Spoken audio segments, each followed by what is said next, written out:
What's also worse than we could have ever imagined is the degree to which Donald Trump and people around him are desperate to endanger the life, really the lives, not only of the Ukraine whistleblower, but of the whistleblower's family as well. Now, I told you at the start of the Ukraine whistleblower fiasco that Donald Trump and his acolytes will not stop until the whistleblower is in danger.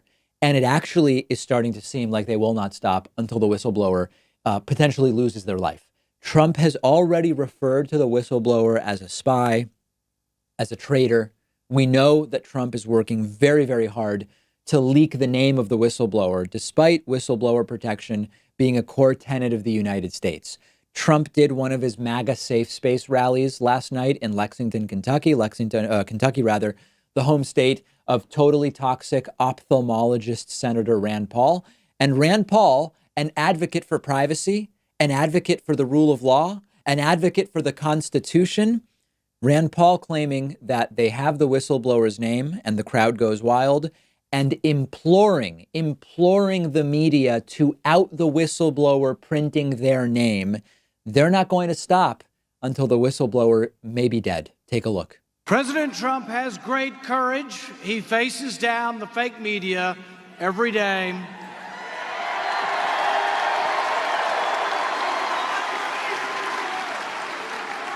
But Congress needs to step up and have equal courage to defend the president.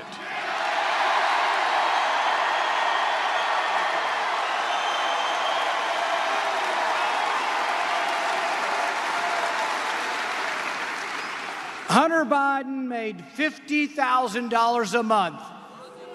That's the definition of corruption. We know he got it only because of his family connections. We also now know the name of the whistleblower. The whistleblower needs to come before Congress as a material witness because he worked for Joe Biden at the same time Hunter Biden was getting money from corrupt oligarchs. I say tonight to the media, do your job and print his name.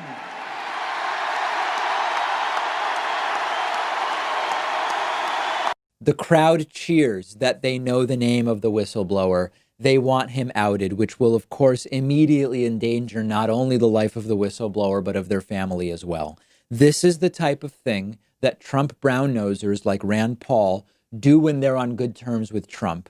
But then sometimes those relationships with Donald Trump go bad and Trump abandons them. They have a falling out and later they'll say, yeah, maybe that was a mistake. I don't stand behind everything I did in support of Trump. And when it comes to Rand Paul, it's particularly hypocritical because Rand Paul, again, has been touting his entire political career.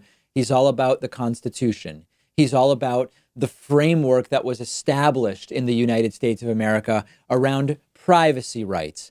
This has been his entire career. And here is Rand Paul, privacy advocate Rand Paul, rule of law advocate Rand Paul, talking about let's violate the framework upon which our country is based in violation of the whistleblower's privacy rights for his political gain, to ingratiate himself with Donald Trump, who he's been golfing with regularly.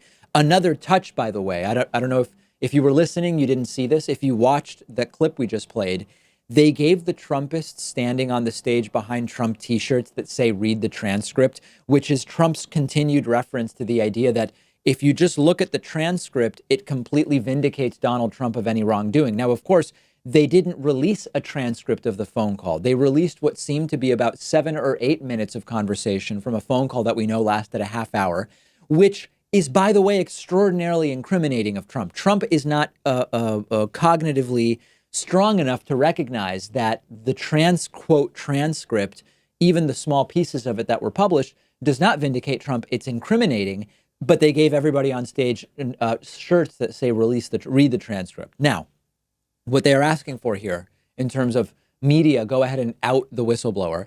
This runs counter to the law. Now, you can feel that politically the whistleblower should be outed. You might take that position as a political position. But the whistleblower is protected by law. And Donald Trump and Rand Paul claim to be about law and order. And law and order says that the whistleblower's identity must be protected. So they're all jumping on this messaging. Here is Donald Trump 2 days ago saying the same thing. Expose the whistleblower, which any reasonable person interprets as instantly endangering the life of the whistleblower? Well, the whistleblower gave a very inaccurate report. And as you know, certain of the media released information about a man that they said was the whistleblower. I don't know if that's true or not. But what they said is he's an Obama person. It was involved with Brennan, Susan Rice, which means Obama. But he was like a big anti-Trump person, hated Trump, and they said terrible things. Now, I don't know if it's true or not, but that was reported by some of the media, so you'll have to find out. I don't know why the media is not on it, because the whistleblower gave a very inaccurate report about my phone call. My phone call was perfecto. It was totally appropriate. But he gave a report, he or she, but according to the newspapers, it's a he. They think they know who it is. You know who it is. You just don't want to report it. CNN knows who it is, but you don't want to report it. And you know, you'd be doing the public a service if you did. The whistleblower gave a false report.